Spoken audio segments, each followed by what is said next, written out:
की राजधानी दिल्ली में छात्रों के आंदोलन ने अब बड़ा राजनीतिक रूप ले लिया है। कॉकरोच जनता पार्टी यानी कि सीजेपी और छात्रों के प्रदर्शन को अब विपक्षी दलों का खुला समर्थन मिल गया है। जंतर मंतर पर प्रदर्शन के दौरान हुए लाठीचार्ज और पुलिस कार्रवाई के बाद कांग्रेस ने केंद्र सरकार के खिलाफ मोर्चा खोल दिया है।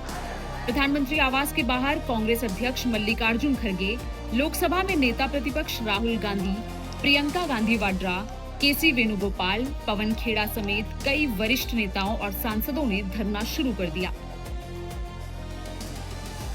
प्रदर्शन का मुख्य मुद्दा छात्रों के साथ हुई कथित पुलिस कार्रवाई, शिक्षा व्यवस्था पर सवाल और प्रधानमंत्री और केंद्रीय शिक्षा मंत्री धर्मेंद्र प्रधान के इस्तीफे की मांग है। दिल्ली की सियासत उस वक्त और गर्मा गई जब कांग्रेस ने ऐलान किया कि ये धरना सिर्फ सांकेतिक नहीं होगा। पार्टी सूत्रों के मुताबिक जब तक सरकार छात्रों के मुद्दे पर जवाब नहीं देती, तब तक ये आंदोलन जारी रहेगा। प्रधानमंत्री आवास के पास कांग्रेस नेताओं और सांसदों के जुटने के बाद सुरक्षा व्यवस्था पूरी तरह से हाई अलर्ट पर पहुंच गई। भारी संख्या में दिल्ली पुलिस और सुरक्षा बलों की तैनाती की गई ताकि किसी भी अप्रिय स्थिति से निपटा जा सके। इसी बीच एक अहम राजनीतिक घटनाक्रम भी देखने को मिला, जब केंद्रीय राज्य मंत्री जितेंद्र सिंह सीधे नेता प्रतिपक्ष राहुल गांधी से मिलने पहुंचे। दोनों नेताओं के बीच कुछ देर तक बातचीत हुई।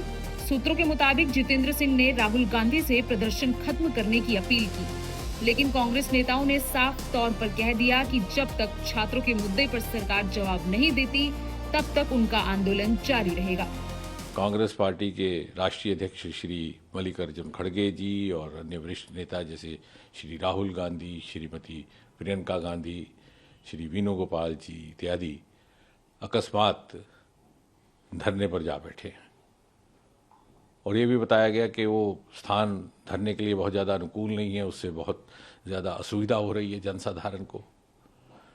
तो इन नेताओं की वरिष्ठता को देखते हुए सरकार की ओर से ये फैसला हुआ कि मैं स्वयं और मेरे संग केंद्रीय गृह सचिव मौके पर जाकर के इन वरिष्ठ नेताओं से मिले और हम ये सोच करके गए थे, हम बड़ी विनम्रता से अपनी बात रखेंगे, तर्क रखेंगे कि सरकार से अगर चर्चा कर ली जाए बैठ करके तो ज़्यादा बेहतर है। बहरहाल वहाँ पहुँचने पर हमें श्री राहुल गांधी जी ने ये आग्रह किया कि यदि सरकार संसद में चर्चा के लिए तैयार हो जाती है नीट और उसके साथ संबंधित शिक्षा संबंधित विषयों को लेकर के, तो वो तुरंत अपना धरना समाप्त कर देंगे। मैंने ये बात उनसे एक मर्तबा नहीं 2-3 बार पूछी। उसके उपरांत मेरे हमरा केंद्रीय गृह सचिव थे, उन्होंने भी पूछा कि will you immediately and this धरना इफ़ यू गेट एश्योरेंस। बोले हाँ। फिर हमने थोड़ी सी मुशक्क़त की, एक्सरसाइज की, सरकार के शीर्ष नेतृत्व से चर्चा हुई और हमें ये कहा गया कि आप सरकार की ओर से उनको आश्वासन दीजिए कि सरकार को कोई आपत्ति नहीं है, सरकार तैयार है संसद में चर्चा करने के लिए, नीट को लेकर के भी, उसके साथ संबंधित विषयों को लेकर के भी, जो आंदोलन है उसको लेकर के भी। हमने जब ये बात वहीं पर राहुल गांधी जी के आगे दोबारा रखी तो बोले कि साहब मुझे तो शिक्षा मंत्री का इस्तीफा भी चाहिए। तो हमने कहा साहब अभी कुछ ही क्षण पहले आपसे बार बार जब पूछा गया कि आपका क्या मुतालबा है, तो आपने ये कहा था कि अगर मुझे ये आश्वासन दिया जाए कि संसद में कांग्रेस पार्टी को भारत सरकार चर्चा करने देगी या करने के लिए तैयार है, तो मैं तुरंत ये धरना समाप्त कर दूंगा। लेकिन अब आप अपनी बात से हट रहे हैं। तो बोले साहब ये तो मेरी मर्जी है, मेरी मांगें बदल चुकी हैं। हमने कहा साहब this is not fair, you are changing the goal post. बोले दिस इज़ माई विश। तो फिर हमने उनको विनम्रता से समझाने का प्रयास किया कि आप जैसे वरिष्ठ नेता को, जो नेता प्रतिपक्ष भी हैं, एलओपी भी हैं, ये शोभा नहीं देता कि कुछ ही क्षणों में आप अपनी बात से मुकर जाए। धरने के दौरान राहुल गांधी, मल्लिकार्जुन खड़गे और कई विपक्षी सांसद जमीन पर बैठ गए और प्रधानमंत्री और केंद्रीय गृह मंत्री के इस्तीफे की मांग करने लगे। विपक्ष का आरोप है कि छात्रों की आवाज को दबाने के लिए पुलिस बल का इस्तेमाल किया गया और लोकतांत्रिक अधिकारों का हनन हुआ। वहीं सुरक्षा एजेंसियां पूरे घटनाक्रम पर लगातार नजर बनाए हुए थी। घटनास्थल पर राहुल गांधी ने सरकार पर तीखा हमला बोला।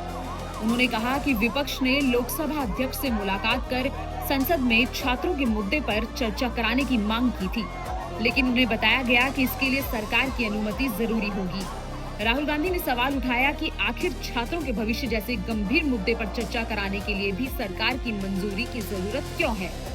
उन्होंने कहा कि देश के लाखों युवा टूटी हुई शिक्षा प्रणाली और परीक्षा प्रणाली के खिलाफ आवाज उठा रहे हैं, लेकिन सरकार उनकी बात सुनने की बजाय उन पर लाठियां बरसा रही है। राहुल गांधी ने प्रधानमंत्री से सीधे सवाल करते हुए कहा कि छात्रों के साथ हुई घटनाओं पर उन्होंने अब तक न तो कोई प्रतिक्रिया दी है और न ही माफी मांगी है। उनके मुताबिक छात्रों का अपराध सिर्फ इतना है कि वे अपने भविष्य को सुरक्षित करने की मांग कर रहे हैं। उन्होंने कहा कि सरकार को तुरंत छात्रों से माफी मांगनी चाहिए और उनके खिलाफ की जा रही कार्रवाई को रोकना चाहिए। कांग्रेस सांसद राजीव शुक्ला ने भी सरकार पर गंभीर आरोप लगाए।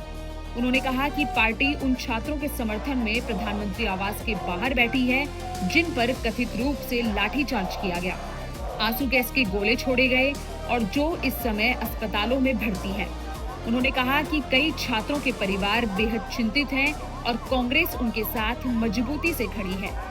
राजीव शुक्ला ने कहा कि लोकतंत्र में छात्रों की आवाज को इस तरह दबाना स्वीकार नहीं किया जा सकता। वहीं कांग्रेस सांसद नासिर हुसैन ने आरोप लगाया कि संसद के भीतर भी विपक्ष को छात्रों का मुद्दा उठाने का अवसर नहीं दिया गया। उन्होंने कहा कि मल्लिकार्जुन खड़गे और राहुल गांधी सदन में इस गंभीर विषय पर चर्चा चाहते हैं, लेकिन उन्हें बोलने ही नहीं दिया गया। नासिर हुसैन ने प्रधानमंत्री पर निशाना साधते हुए कहा कि वे न तो संसद में विपक्ष के सवालों का जवाब देते हैं और न ही देश के युवाओं की चिंताओं पर खुलकर बात करते हैं।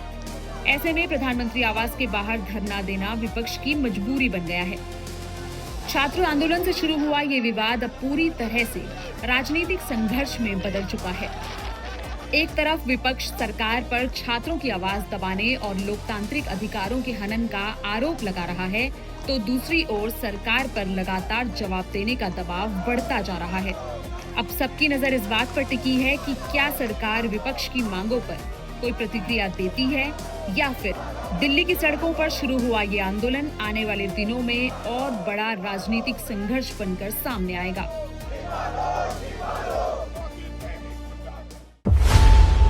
खबरों की रणभूमि में यहाँ शोर नहीं सोच लड़ती, जहां शब्द नहीं फैक्ट्स वार करते हैं और हर सवाल खोलता है सच की नई परत।